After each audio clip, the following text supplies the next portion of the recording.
Le soleil déclinait lentement sur la petite ville de St. Mary Mead, baignant les cottages d'une lueur dorée. Miss Jane Marple, assise dans son fauteuil préféré près de la fenêtre, tricotait avec une précision mécanique. Une lettre posée sur la table attira son regard, son enveloppe ornée d'un timbre exotique des Caraïbes. Une vieille amie, Mrs. Eleanor Price, l'invitait à séjourner dans son hôtel sur l'île de Sainte-Lucie. « Un mystère plane ici, Jane », écrivait-elle. Intriguée, Miss Marple sentit une étincelle d'aventure s'allumer en elle. Elle posa ses aiguilles, un sourire discret aux lèvres. Le voyage promettait d'être tout sauf ordinaire.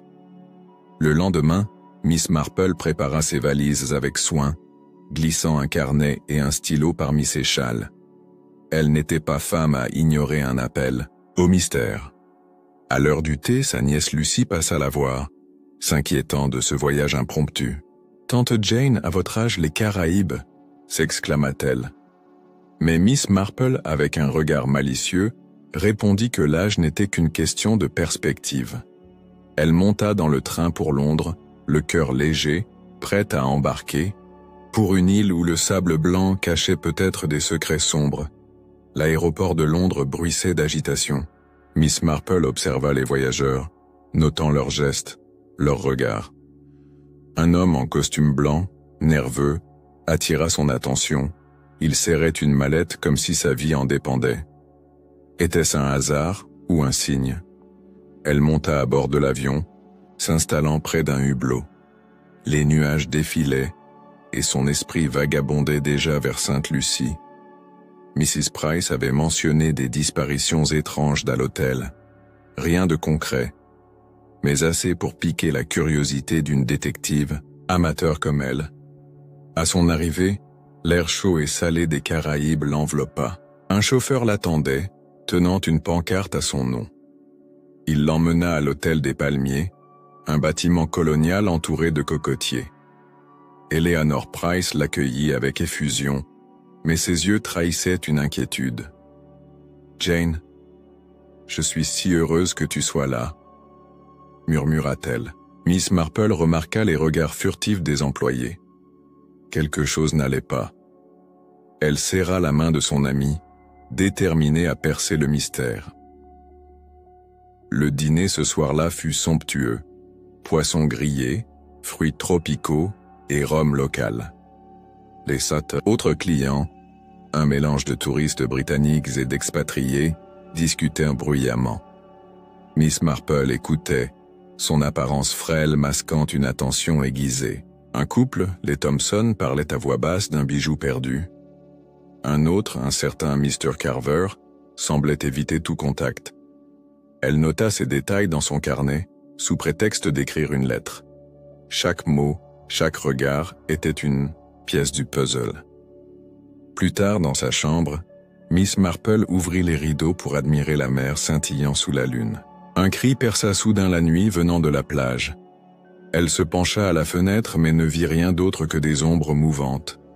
Était-ce un animal ou quelque chose de plus sinistre? Elle referma la fenêtre, mais ne dormit que d'un œil. Le mystère des Caraïbes venait de commencer. Et elle était prête à le démêler, fil par fil comme son tricot. Le lendemain matin, Miss Marple descendit pour le petit déjeuner, son châle sur les épaules. Eleanor lui confia que le cri de la nuit était peut-être lié à une employée disparue, une jeune femme nommée Lila. Aucun indice, aucune trace. Miss Marple hocha la tête, son esprit déjà en action. Elle décida de commencer par explorer l'hôtel et ses environs. Avec sa canne et son air inoffensif, elle était l'observatrice idéale, invisible aux yeux de ceux qui cachaient des secrets. Miss Marple marcha lentement le long de la plage, ses chaussures s'enfonçant dans le sable doux. Le soleil matinal caressait sa peau, mais son esprit était ailleurs. Elle ramassa un coquillage, feignant de l'examiner, tout en observant un groupe de pêcheurs au loin. Leurs voix portèrent des bribes de conversation en créole, et elle saisit le mot « fantôme ». Intriguée, elle s'approcha d'un vieil homme réparant un filet. Avec un sourire, elle lui demanda si l'île avait des légendes. Il la regarda, méfiant, puis murmura qu'il valait mieux ne pas parler des ombres de la nuit. De retour à l'hôtel, Miss Marple s'installa dans le salon avec une tasse de thé. Elle ouvrit son carnet et griffonna ses observations. Le vieil homme, sur la plage, les pêcheurs, le mot fantôme. Tout cela semblait lié à Lila, mais comment? Eleanor passa, l'air plus tendu que la veille. Jane, un autre client s'est plaint d'objets disparus, dit-elle. Miss Marple hocha la tête. Des bijoux, des objets, une employée. Était-ce une coïncidence ou un motif? Elle décida d'en apprendre plus sur les Thompson. Au déjeuner, elle s'assit près du couple, engageant la conversation avec aisance. Mrs. Thompson, une femme nerveuse aux cheveux blonds, raconta que son bracelet en émeraude avait disparu de sa chambre. Son mari, un homme corpulent, minimisa l'incident, mais ses mains tremblèrent légèrement. Miss Marple nota leur malaise. Étaient-ils victimes ou jouaient-ils un rôle? Elle sourit poliment, proposant une anecdote sur St. Mary Mead pour détendre l'atmosphère, mais son esprit analysait chaque détail. L'après-midi, elle explora les jardins de l'hôtel, où des hibiscus éclatèrent de couleurs. Un jeune jardinier, Marcus, taillait les buissons. Elle lui posa des questions anodines sur les plantes, glissant subtilement vers Lila.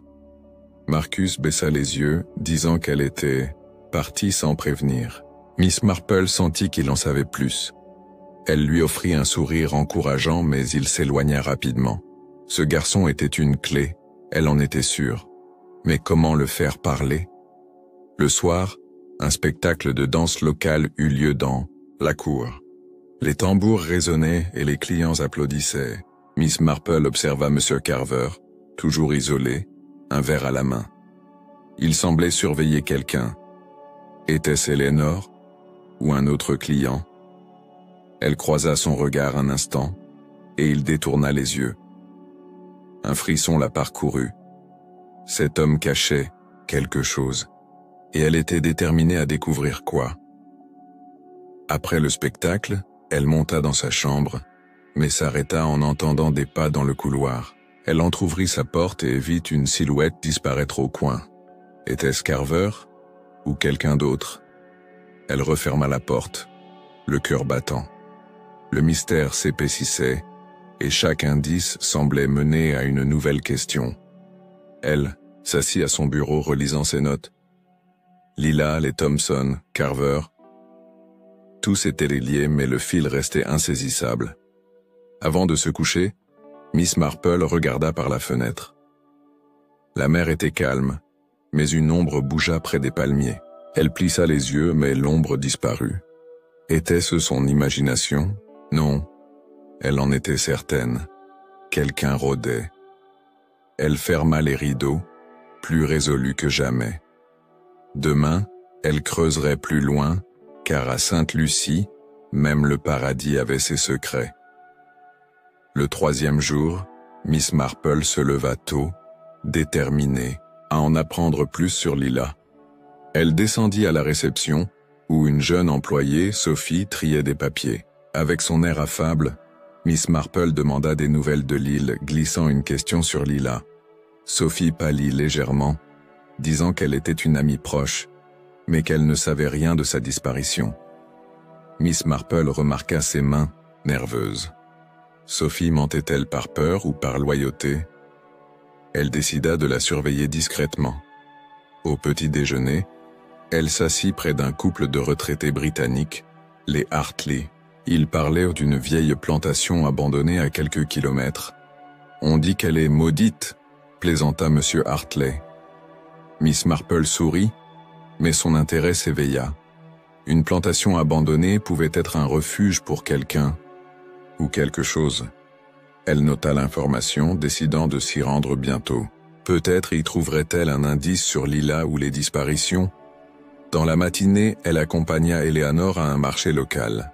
Les étals regorgeaient de fruits, d'épices et d'artisanat. Miss Marple observait les visages, cherchant des signes de tension. Un homme en chemise colorée vendant des colliers la fixa un instant de trop. Était-ce un hasard? Elle acheta un petit bracelet en coquillage, le questionnant sur l'île. Il parla vaguement d'histoires de contrebande dans les années passées. Miss Marple sentit une piste. La contrebande pouvait-elle être liée au mystère? De retour à l'hôtel, elle croisa Marcus dans les jardins. Cette fois, elle aborda Lila directement, avec douceur. Elle ne méritait pas ça, murmura-t-il avant de s'arrêter. Miss Marple n'insista pas, mais ses mots confirmèrent ses soupçons. Lila n'était pas simplement partie. Était-elle en danger? Ou pire?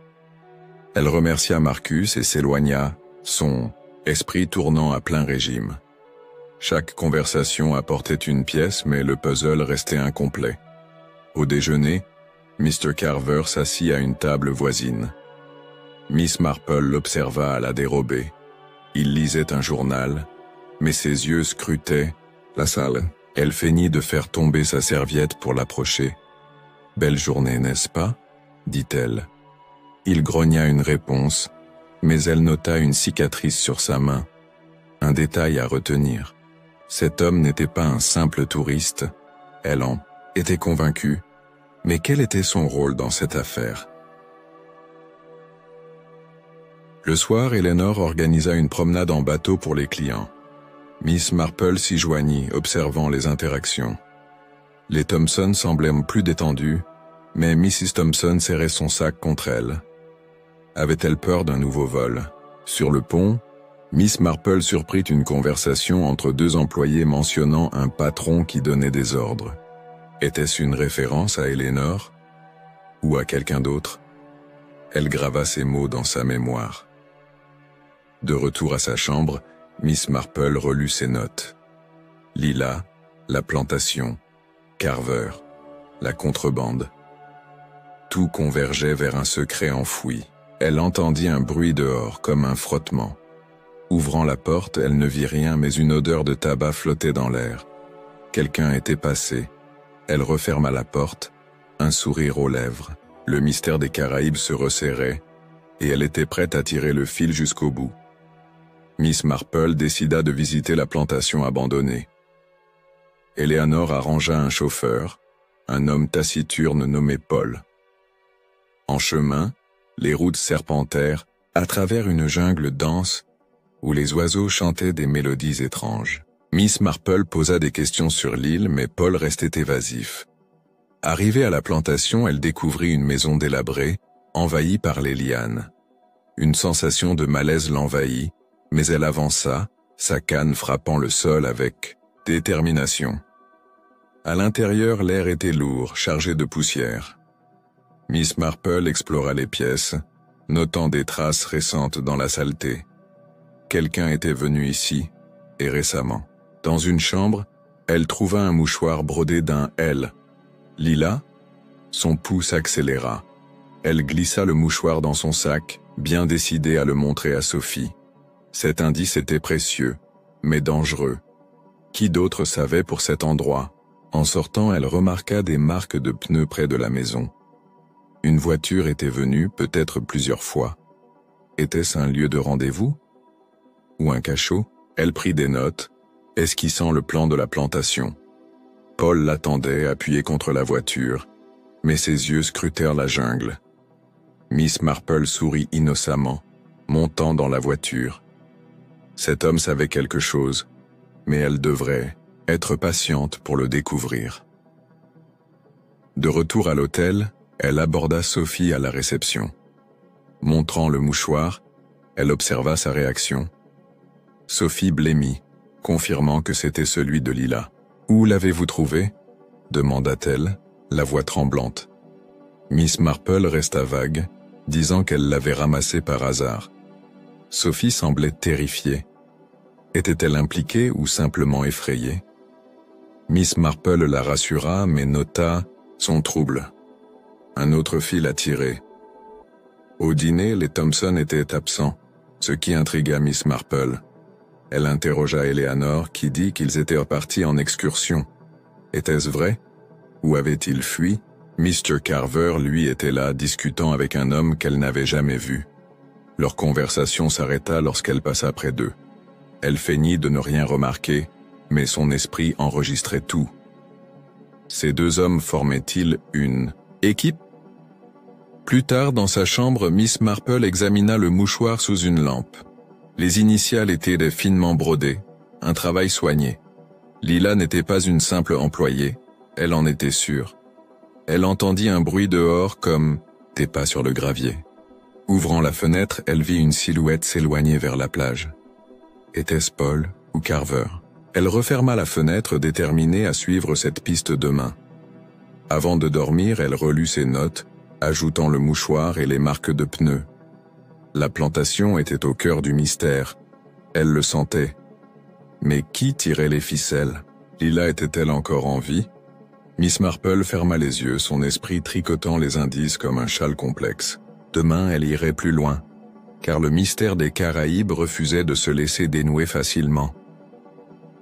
Le lendemain, Miss Marple décida de se concentrer sur Sophie. La jeune femme semblait être la clé pour comprendre Lila. Elle la trouva dans le jardin, arrosant des fleurs. Avec douceur, Miss Marple aborda le sujet de Lila, mentionnant le mouchoir. Sophie fondit en larmes, avouant que Lila avait peur avant de disparaître. Elle parlait d'un homme, murmura-t-elle.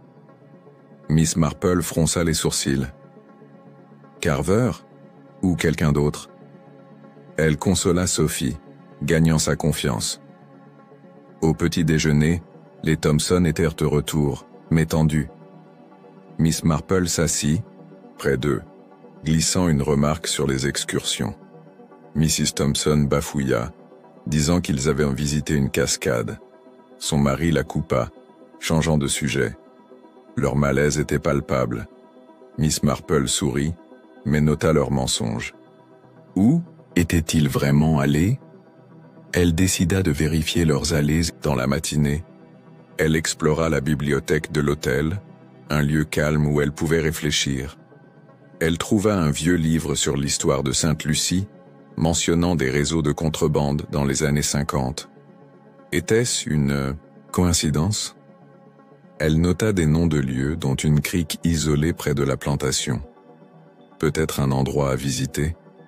Elle referma le livre, sentant qu'elle approchait d'une vérité enfouie. Au déjeuner, M. Carver était absent, ce qui surprit Miss Marple. Elle demanda à Eleanor s'il était parti.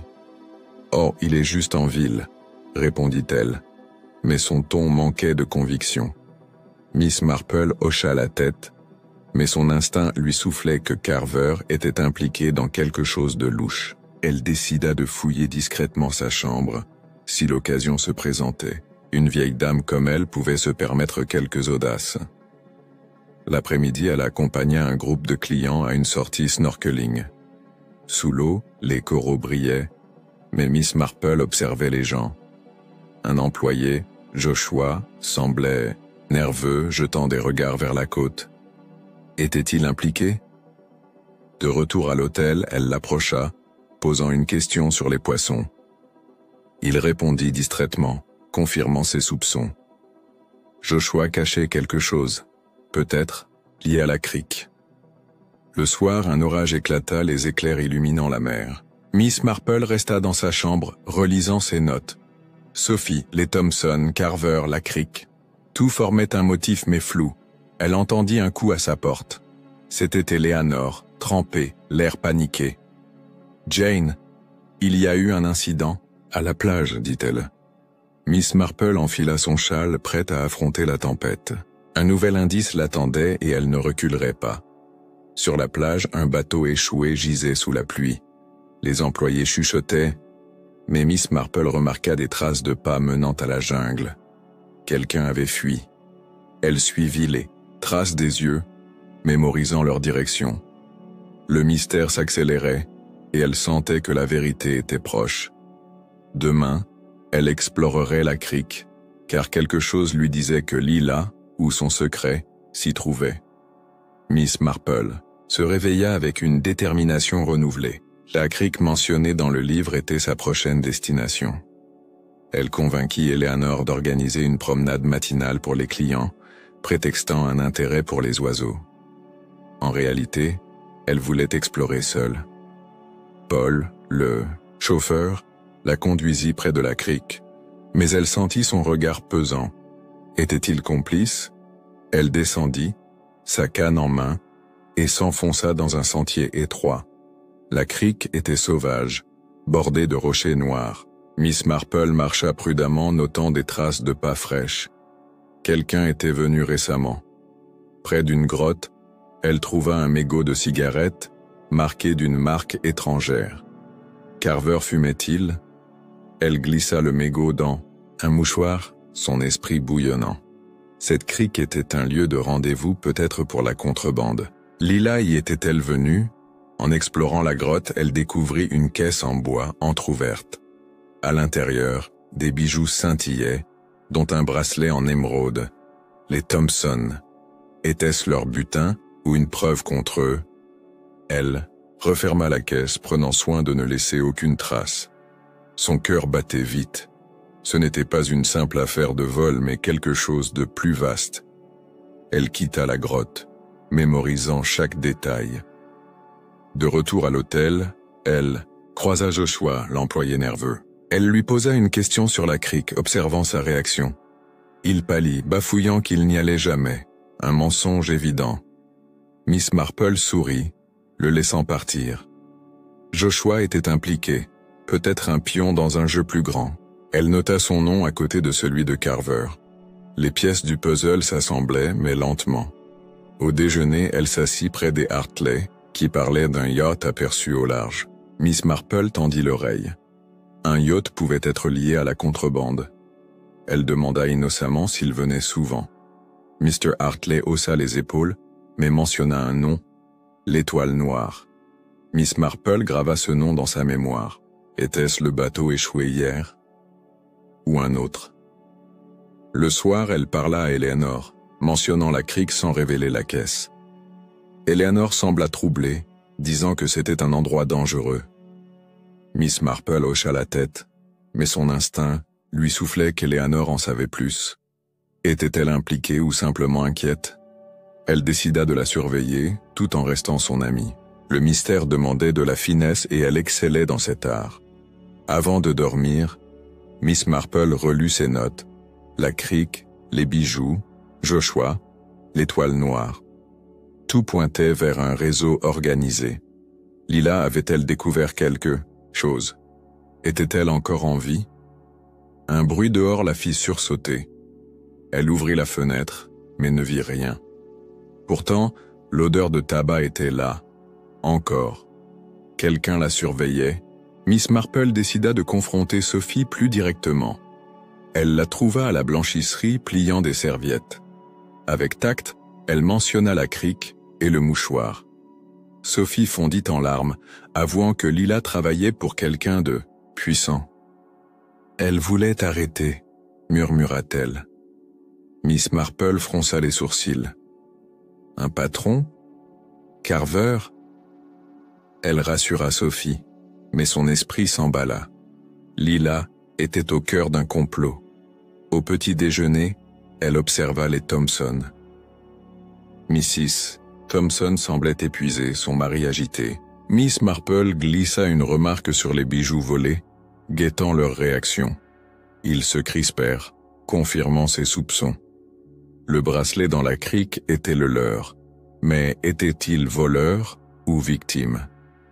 Elle décida de fouiller leur chambre, si possible. Une vieille dame pouvait être étonnamment discrète. Dans la matinée, elle retourna à la bibliothèque, cherchant des informations sur l'Étoile Noire. Un vieux journal mentionnait un yacht impliqué dans des trafics, mais sans preuve. Miss Marple nota les dates. Était-ce une coïncidence? Elle croisa Marcus, le jardinier, et lui demanda s'il avait vu un yacht récemment. Il hocha la tête, disant qu'il mouillait près de la crique. Un nouvel indice, précieux. Au déjeuner, Carver était de retour, plus nerveux que jamais. Miss Marple l'observa, notant qu'il parlait à voix basse avec Paul, le chauffeur. Une alliance? Elle feignit de s'intéresser à son dessert mais écoutait chaque mot. Ils mentionnèrent un colis à livrer ce soir. Était-ce lié au bijou ou à Lila? Elle décida de rester éveillée au cas où. L'après-midi, elle accompagna Eleanor à une réunion avec le personnel. Les employés semblaient attendus, évitant son regard. Miss Marple posa des questions sur Lila, mais personne ne répondit. Leur silence parlait plus fort que des mots. Elle nota les noms de ceux qui semblaient les plus mal à l'aise. Quelqu'un, ici, était complice, elle en était sûre.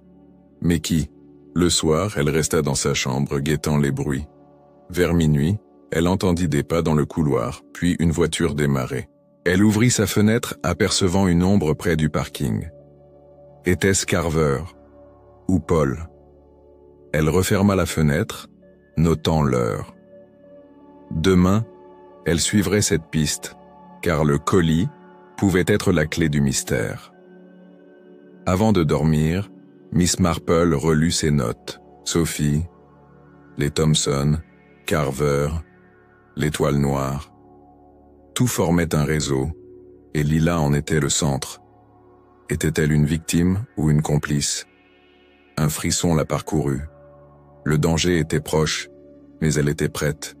Le mystère des Caraïbes se resserrait, et elle ne lâcherait pas. Miss Marple se réveilla avec une idée précise. Suivre Paul. Le chauffeur semblait impliqué, et ses allées et venues nocturnes étaient suspectes. Elle demanda à Eleanor un tour de l'île, insistant pour que Paul soit son guide. Il accepta, mais son regard était méfiant. En chemin, elle posa des questions sur la crique, notant son malaise. Était-il un pion ou un acteur clé? Elle sourit, jouant la vieille dame curieuse. Ils s'arrêtèrent près d'un marché. Miss Marple feignit de s'intéresser aux étals, observant Paul.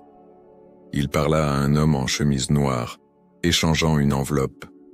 Était-ce le colis? Elle prit une photo mentale, notant les traits de l'homme. De retour dans la voiture, Paul était silencieux mais elle sentit sa tension. Il savait qu'elle voyait trop et elle devait être prudente. À l'hôtel, elle croisa Sophie qui semblait plus calme. Miss Marple lui demanda si Lila connaissait Paul. Sophie hocha la tête, disant qu'ils étaient proches. Un nouvel indice. Était-ce une histoire d'amour ou un partenariat criminel? Elle remercia Sophie, décidant de surveiller Paul plus étroitement. Chaque détail comptait, et elle sentait la vérité approcher. Au déjeuner, les Thompson annoncèrent leur départ imminent. Miss Marple fronça les sourcils. Fuyait-il? Elle s'approcha, posant une question sur leur séjour. Mrs. Thompson bafouilla, disant qu'ils avaient des affaires urgentes. Son mari la coupa, mais Miss Marple nota leur panique. Les bijoux dans la crique étaient-ils la raison de leur fuite? Elle devait agir vite. L'après-midi, elle explora le parking, cherchant la voiture de Paul. Elle trouva une valise dans le coffre, entr'ouverte, révélant des documents. Elle n'eut pas le temps de lire, car des pas approchèrent. Elle s'éloigna, le cœur battant. Ces documents étaient une piste mais dangereuse. Elle nota l'emplacement de la voiture, décidée à revenir ce soir. Le soir, un dîner de gala eut lieu. Miss Marple observa Carver qui discutait avec l'homme en chemise noire du marché. Il semblait tendu. Elle s'approcha, feignant de chercher une chaise, et capta un mot. Lila. Son pouce accéléra. Il savait où elle était. Elle s'assit, son esprit en ébullition. La nuit promettait des réponses, si elle jouait bien ses cartes. Après le dîner, elle guetta le parking depuis sa fenêtre. Une voiture partit avec Paul au volant. Elle nota l'heure et la direction. Était-il en route pour la crique ou ailleurs? Elle referma les rideaux, relisant ses notes. Paul, Carver, Lila, le nœud se resserrait, et elle était prête à couper le fil. Demain, elle frapperait fort car le mystère ne pouvait plus attendre. Miss Marple passa la matinée à planifier. Paul était la clé, Mais Carver et l'homme en chemise noire étaient tout aussi suspects. Elle demanda à Eleanor des détails sur le personnel, glissant une question sur Paul. Eleanor sembla surprise, disant qu'il était fiable. Miss Marple hocha la tête, mais doutait. Fiable pour qui? Elle décida de tendre un piège, utilisant Sophie comme appât. Elle trouva Sophie dans le jardin lui demandant de transmettre un message à Paul. Miss Marple voulait visiter la crique ce soir. Sophie pâlit, mais accepta. Miss Marple observa sa réaction. Était-elle loyale à Paul ou terrifiée? Elle remercia Sophie, notant l'heure. Ce soir, elle verrait qui mordrait à l'hameçon. Son plan était risqué mais nécessaire. Au déjeuner, Carver était absent, mais l'homme en chemise noire était là, discutant avec Joshua. Miss Marple s'approcha, posant une question sur le menu. Ils se turent, confirmant ses soupçons. Ces deux-là formaient une équipe et Carver était leur lien. Elle sourit, s'éloignant. Chaque regard, chaque silence était une preuve. Le piège fonctionnait déjà. L'après-midi, elle explora les environs de la crique, seule. Elle trouva un sentier menant à une cabane cachée. À l'intérieur, des caisses vides et une lampe à pétrole. Un repère. Elle nota les détails, sentant que Lila était passée par là. Était-elle encore en vie? Elle quitta la cabane, mémorisant le chemin. Ce soir, elle y retournerait, avec ou sans Paul. Le soir, Paul arriva à l'hôtel, disant qu'il était prêt pour la promenade.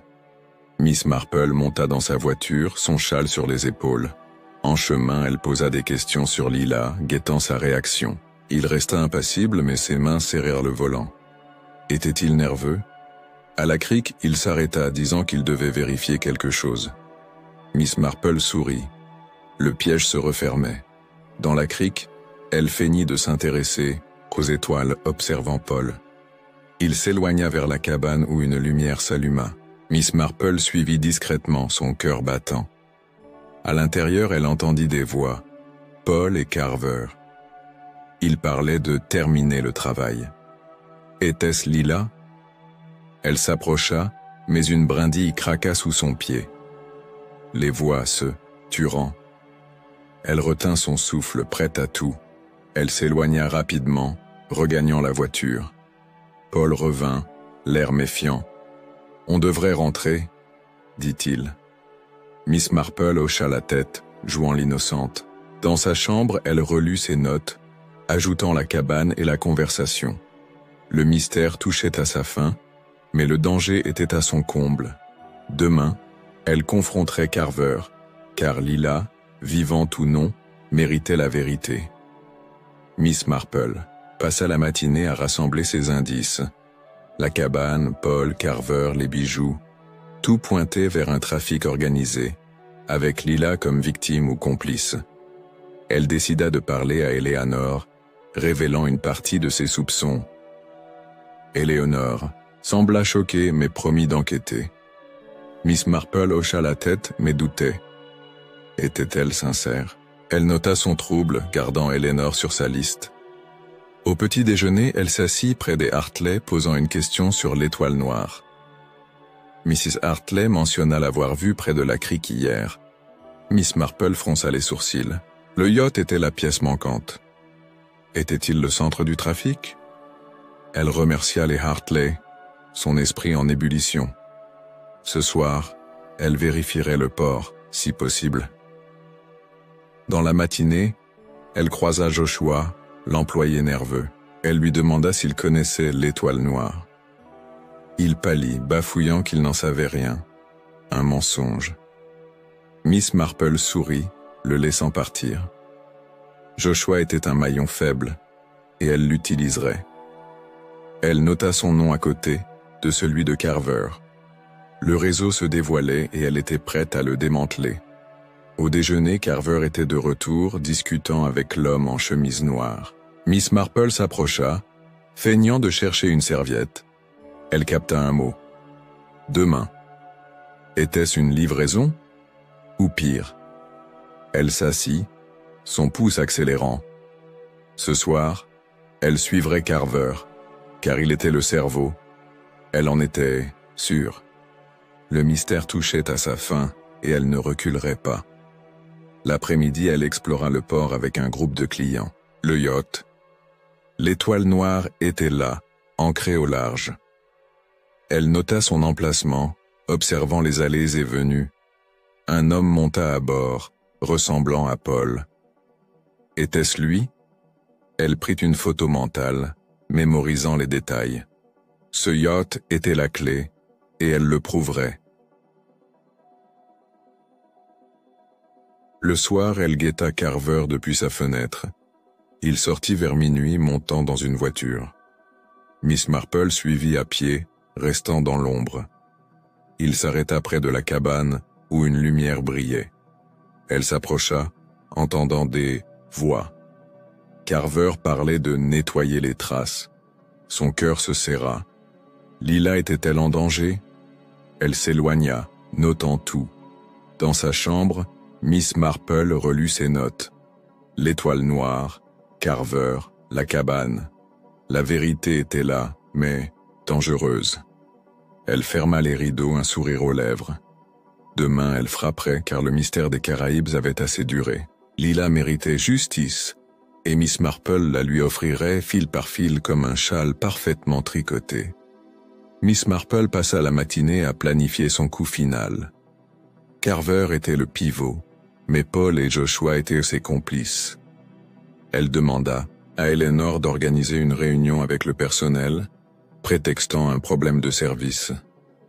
En réalité, elle voulait observer leur réaction. Eleanor accepta mais sembla nerveuse. Miss Marple hocha la tête, notant son trouble. Était-elle impliquée ou simplement dépassée? Au petit déjeuner, elle s'assit près des Thompson, qui semblaient pressés de partir. Elle posa une question sur leur bracelet, guettant leur réaction. Mrs. Thompson pâlit, disant qu'il était retrouvé. Un mensonge. Miss Marple sourit, confirmant ses soupçons. Les bijoux dans la crique étaient une façade, mais pourquoi? Elle décida de les confronter, si nécessaire. À la réunion, elle observa Paul, Joshua et Sophie. Paul était impassible, Joshua nerveux, Sophie au bord des larmes. Miss Marple posa une question sur Lila, mentionnant la crique. Joshua sursauta, confirmant son rôle.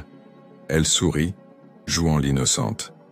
Le piège fonctionnait, et les masques tombaient. Ce soir, elle forcerait la vérité, quoi qu'il en coûte. L'après-midi, elle retourna au port, seule. L'étoile noire était toujours là, mais un canot approchait. Elle reconnut Carver à bord. Était-il en train de fuir? Elle nota l'heure, mémorisant les détails. Le yacht était le centre du trafic et Carver le cerveau. Elle quitta le port, déterminée à agir ce soir, avant qu'il ne soit trop tard. Le soir, elle parla à Sophie, lui demandant de révéler tout ce qu'elle savait. Sophie craqua, avouant que Lila avait découvert un trafic de bijoux orchestré par Carver. Elle avait menacé de parler et disparu. Miss Marple hocha la tête, consolant Sophie. Lila était vivante, elle le sentait. Mais où? La cabane ou le yacht? Elle remercia Sophie, son plan clair. Vers minuit, elle suivit Carver, qui se dirigeait vers la crique. Elle resta dans l'ombre, son cœur battant. À la cabane, elle entendit des cris, une voix de femme. Lila. Carver sortit, tenant une lampe. Miss Marple s'approcha, mais trébucha. Il se retourna, ses yeux brillant dans l'obscurité. « Vous êtes curieuse, vieille dame, » dit-il. Elle sourit, imperturbable. Le jeu était fini. Il avança, mais des phares illuminèrent la crique. Eleanor et la police locale surgirent, alertés par Sophie. Carver tenta de fuir mais fut arrêté. Miss Marple s'approcha de la cabane où Lila était ligotée mais vivante. Elle la libéra, son châle sur ses épaules. Le mystère était résolu, mais pas encore terminé. Demain, elle expliquerait tout, car chaque fil devait être noué. Le lendemain, Miss Marple s'assit avec Eleanor et Lila dans le salon de l'hôtel. Lila, encore secouée, raconta tout. Elle avait découvert que Carver utilisait l'hôtel pour cacher des bijoux volés, transportés via l'Étoile Noire. Elle avait voulu alerter Eleanor, mais Carver l'avait enlevé. Miss Marple hocha la tête, ses soupçons confirmés. Mais qui étaient ses complices? Elle demanda à Lila de nommer tout le monde. Lila mentionna Paul et Joshua, mais pas Sophie. Miss Marple fronça les sourcils. Sophie avait menti par peur, pas par complicité. Elle nota les noms, demandant à Eleanor d'appeler la police pour interroger Paul et Joshua. Eleanor sembla hésiter, mais accepta. Miss Marple observa son trouble. Était-elle impliquée? Elle décida de creuser discrètement. Au petit déjeuner, les Thompson étaient partis, laissant une note vague. Miss Marple sourit. Leur bracelet était une diversion, mais sans importance. Elle s'assit près des Hartley, posant une question. Sur Carver? Il semblait choqué, mais ignorant. Miss Marple hocha la tête. Les clients étaient innocents, mais le personnel cachait encore des secrets. Dans la matinée, elle parla à Marcus, le jardinier. Il avoua avoir vu Paul transporter des caisses à la crique, mais avait eu peur de parler. Miss Marple le remercia, notant son témoignage. Marcus était honnête mais effrayé. Elle lui promit que tout irait bien. Le réseau s'effondra. Au déjeuner, la police arriva, emmenant Paul et Joshua. Miss Marple les observa, notant leur panique. Paul tenta de nier, mais Joshua craqua, avouant tout. Carver les payait pour transporter les bijoux. Lila était un accident, une menace à neutraliser. Miss Marple hocha la tête. Le puzzle était complet, mais un détail manquait, le commanditaire. Le soir, elle confronta Eleanor, seule. « Vous saviez pour Carver, n'est-ce pas ?» demanda-t-elle. Eleanor fondit en larmes, avouant qu'elle soupçonnait un trafic, mais avait fermé les yeux par peur. Miss Marple la consola mais nota son rôle. Eleanor n'était pas coupable mais complice par silence. Elle promit de l'aider, à condition qu'elle dise tout à la police. Dans sa chambre, Miss Marple relut ses notes. Carver, Paul, Joshua, Eleanor. Le mystère était résolu, mais à quel prix? Lila était sauve, mais l'hôtel porterait les cicatrices. Elle ferma son carnet, un sourire aux lèvres. Le tricot était fini, et chaque fil était à sa place. Demain, elle rentrerait, prête pour un nouveau mystère. Miss Marple passa la matinée à aider Lila avec la police. La jeune femme, plus forte qu'elle ne l'avait cru, donna des détails précis sur Carver et ses complices. Miss Marple écouta, notant chaque nom mentionné. Un homme restait dans l'ombre, le propriétaire de l'Étoile Noire. Était-il sur l'île? Elle décida de vérifier une dernière fois. Au petit déjeuner, elle s'assit seule, observant les clients. Les Hartley parlaient d'un nouvel hôtel à visiter. Miss Marple sourit, mais son esprit était ailleurs. Elle relut ses notes sur le yacht, cherchant un indice oublié. Une phrase de Lila la frappa. Un homme en costume blanc. L'homme de l'aéroport. Était-il le cerveau? Elle nota cette piste, déterminée à la suivre. Dans la matinée, elle retourna au port, accompagnée d'un policier. L'Étoile Noire était partie, mais un registre mentionnait un certain Mr. Blake comme propriétaire. Miss Marple fronça les sourcils. Blake. Ce nom revenait dans le livre sur la contrebande. Était-ce une coïncidence? Elle demanda au policier de vérifier, sentant que la vérité était proche. Au déjeuner, Eleanor s'excusa auprès de Miss Marple, promettant de changer. Miss Marple hocha la tête mais resta vigilante. Eleanor était sincère mais fragile. Elle lui conseilla de parler à la police pour se libérer. Eleanor accepta, les larmes aux yeux. Miss Marple sourit. Chaque confession était une victoire, mais Blake restait insaisissable. L'après-midi, elle explora les jardins, repensant à Marcus. Il l'approcha disant qu'il avait vu un homme en costume blanc près de la crique, avant l'arrestation de Carver. Miss Marple le remercia, son pouls accélérant. Blake était là où l'avait été. Elle nota son témoignage, décidant d'alerter la police. Le dernier fil était à portée de main. Le soir, un policier confirma que Blake avait quitté l'île, mais ses comptes étaient sous surveillance. Miss Marple hocha la tête. Il était hors d'atteinte pour l'instant. Elle relut ses notes, satisfaite. Carver était arrêté, Lila sauvée, et le réseau démantelé. Blake serait le prochain, un jour. Elle ferma son carnet, prête à rentrer. Dans sa chambre, elle regarda la mer, calme sous la lune. Le mystère des Caraïbes était résolu, mais d'autres attendaient. Elle sourit, pliant son châle. Sainte Mary Mead l'appelait, mais son esprit restait alerte. Un dernier regard à l'horizon, et elle ferma les rideaux. Le tricot ne s'arrêtait jamais, pas pour Miss Marple. Miss Marple passa sa dernière journée, à l'hôtel, aidant Eleanor à restaurer la confiance des clients. Elle organisa une réunion, suggérant des activités pour apaiser les tensions. Eleanor la remercia, les yeux brillants. Miss Marple sourit, mais observa les employés. Sophie était plus confiante, Marcus détendu. L'hôtel guérissait, mais les cicatrices restaient. Elle nota ses progrès, satisfaite. Au petit déjeuner, les Hartley l'invitèrent à leur table. Ils parlaient de leur prochain voyage, inconscients du drame. Miss Marple les écouta, amusée. Leur innocence était rafraîchissante, un contraste avec les secrets de l'île. Elle glissa une remarque sur l'étoile noire. Mais ils n'avaient rien vu. Elle hocha la tête. Certains mystères restaient dans l'ombre.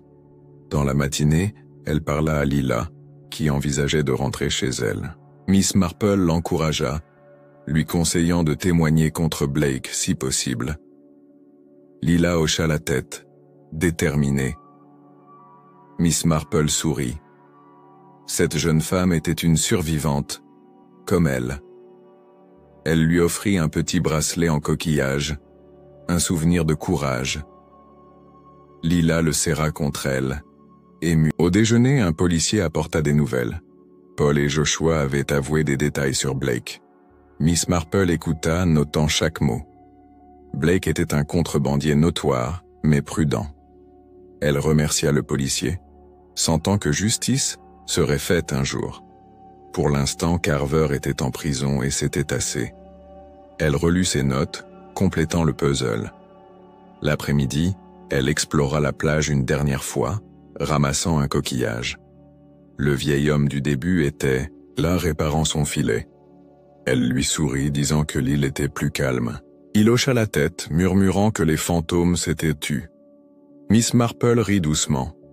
Les fantômes étaient humains, et elle les avait démasqués. Elle lui souhaita bonne chance, s'éloignant. Le soir, Eleanor organisa un dîner d'adieu pour Miss Marple. Les clients applaudirent, la remerciant pour son séjour mémorable. Elle sourit, jouant l'innocente. Sophie et Marcus lui offrirent une fleur d'hibiscus, un geste touchant. Miss Marple les remercia, son cœur léger. L'hôtel était sauvé, et Lila libre. Son travail était fini pour l'instant. Dans sa chambre, elle prépara ses valises, glissant son carnet parmi ses châles. La mer scintillait dehors, paisible. Elle ferma la fenêtre, un sourire aux lèvres.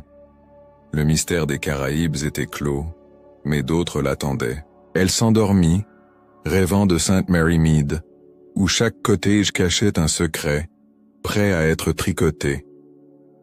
Miss Marple quitta l'hôtel tôt, Eleanor et Lila l'accompagnant à l'aéroport. Eleanor pleura, la remerciant pour tout. Lila serra, sa main promettant de rester forte. Miss Marple sourit, leur disant que le courage était dans les petites choses. Elle monta dans la voiture, son châle sur les épaules, l'île s'éloignant derrière elle. Le mystère était résolu, mais son esprit restait alerte. À l'aéroport, elle observa les voyageurs, comme toujours. Un homme en costume blanc, Pas ça, mais ce n'était pas Blake. Elle sourit. Il était loin, mais pas oublié. Elle monta à bord, s'installant près d'un hublot. Les Caraïbes disparurent sous les nuages, et elle relut ses notes une dernière fois. Chaque indice, chaque nom était là, un tricot parfait. Dans l'avion, elle bavarda avec une jeune femme, une touriste revenant de l'île. Elle parla de rumeurs sur un trafic, mais Miss Marple resta vague, jouant l'innocente. La femme rit, disant que l'île était trop calme pour les mystères. Miss Marple sourit, si seulement elle savait. Elle ferma son carnet, satisfaite. Le monde ignorait ses talents, et c'était mieux ainsi. À Londres, elle prit un train pour St. Mary Mead. La campagne anglaise défilait, apaisante. Elle pensa à Lila, à Eleanor, à Carver. Chacun avait sa place dans le puzzle, et elle l'avait résolu. Son esprit vagabonda vers Blake. Où était-il? Elle nota son nom. Un fil à tirer plus tard. Pour l'instant, elle voulait son fauteuil et son thé.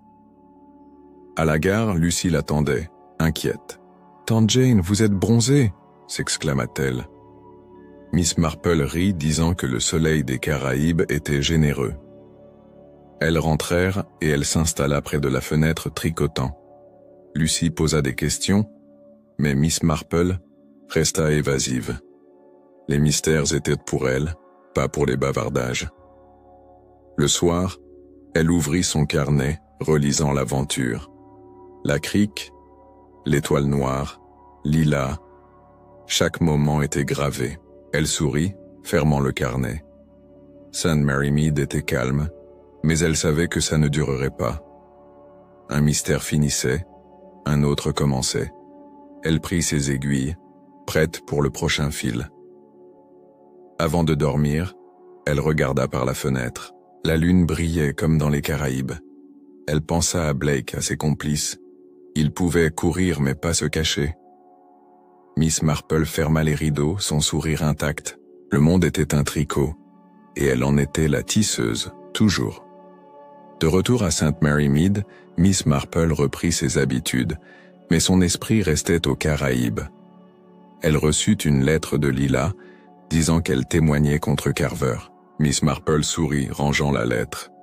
Lila était forte et justice serait faite, mais Blake, elle relut ses notes, cherchant un indice oublié. Son nom revenait, insaisissable. Au thé avec Lucy, elle écouta les potins du village. Une nouvelle famille, les Grayson, venaient d'emménager.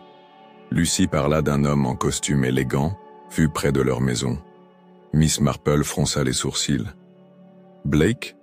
Non, c'était improbable. Mais elle nota le détail. Son instinct en alerte. Les mystères trouvaient toujours leur chemin. Même ici. Dans la matinée, elle marcha dans le village, observant les visages. Le boucher parla d'un étranger posant des questions sur elle. Miss Marple sourit, disant que c'était sans doute un admirateur. Mais son pouce accéléra. Était-ce un complice de Blake?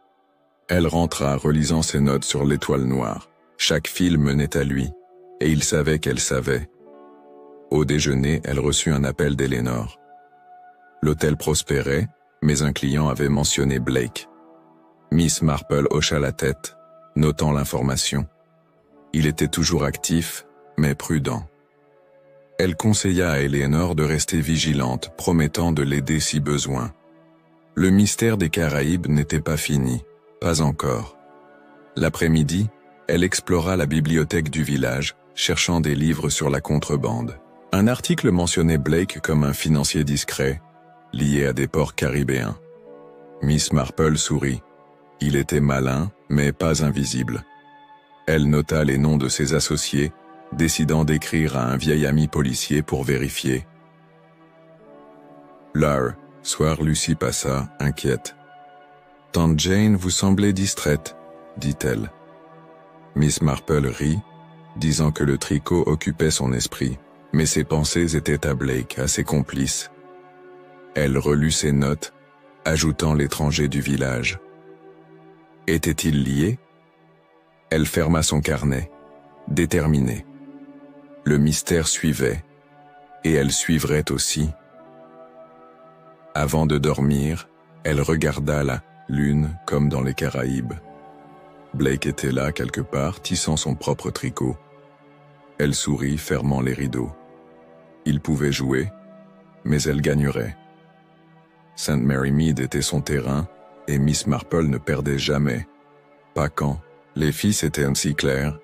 Miss Marple passa la matinée à tricoter, mais ses pensées étaient à Blake.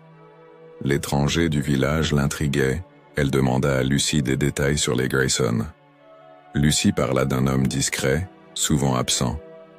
Miss Marple hocha la tête, notant le nom. Était-ce une coïncidence? Elle décida de rendre visite au nouveau voisin, sous prétexte d'un cadeau. À la maison des Grayson, une femme aimable l'accueillit. Miss Marple offrit un pot de confiture, posant des questions anodines. L'homme n'était pas là, mais elle vit une photo. Un homme en costume blanc. Son pouls s'accéléra. « Blake ?»« Non, un cousin, » dit la femme. Miss Marple sourit, mais nota le lien. Le mystère s'épaississait, même ici. Au déjeuner, elle reçut une lettre d'un policier caribéen. Blake avait été vu à Antigua, mais sans preuve. Miss Marple fronça les sourcils. Il se cachait, mais pas assez. Elle répondit, suggérant de surveiller les ports. Blake était un fil glissant, mais elle le tiendrait. Elle relut ses notes, ajoutant « dans l'après-midi ». Elle marcha près de l'église, observant le village. Un homme la suivit, à distance. Elle feignit de ne pas le voir, entrant dans une boutique. Il disparut, mais elle nota ses traits, grands, cheveux sombres. Un complice, elle rentra, son esprit en ébullition. St. Mary Mead n'était pas les Caraïbes, mais le danger suivait. Le soir, Lucy parla d'un vol au village. Un bijou, chez les Grayson. Miss Marple sourit. Était-ce Blake, ou un imitateur? Elle demanda des détails, notant les similitudes avec les Caraïbes. Le tricot reprenait et elle était prête. Elle relut ses notes, ajoutant le vol. Chaque indice était une maille, et elle tissait vite. Avant de dormir, elle écrivit à Lila, lui demandant des nouvelles. Lila répondit, disant que Carver avait avoué plus de complices. Miss Marple hocha la tête. Blake dirigeait, mais qui d'autre? Elle ferma son carnet, regardant la lune. Le mystère grandissait, mais elle le démêlerait, ici ou ailleurs. Elle s'endormit, rêvant de la crique, de l'étoile noire. Blake était là, riant, mais elle sourit, même en rêve. Il pouvait courir, mais pas se cacher. Miss Marple tricotait, et chaque fil menait à la vérité où qu'il soit. Miss Marple passa la matinée à observer le village depuis sa fenêtre. L'homme de la veille réapparut près de l'église. Elle nota ses mouvements, décidant de l'approcher. Elle sortit, sa canne en main, feignant une promenade. Il s'éloigna, mais elle croisa son regard. Froid, calculateur. Un complice. De Blake, elle en était sûre. Au thé avec Lucy, elle glissa une question sur l'étranger. Lucy n'avait rien vu mais parla d'un homme posant des questions sur elle. Miss Marple sourit, disant que c'était sans doute rien. Mais son pouls s'accéléra. Blake savait qu'elle enquêtait et il envoyait des ombres. Elle nota le détail, prête à tendre un piège. Dans l'après-midi, elle rendit visite au pasteur, un vieil ami. Elle parla du vol chez les Grayson, guettant sa réaction. Il mentionna un inconnu vu près de l'église, la nuit du vol. Miss Marple hocha la tête, ajoutant ce témoignage. L'homme suivait un motif et elle le connaissait.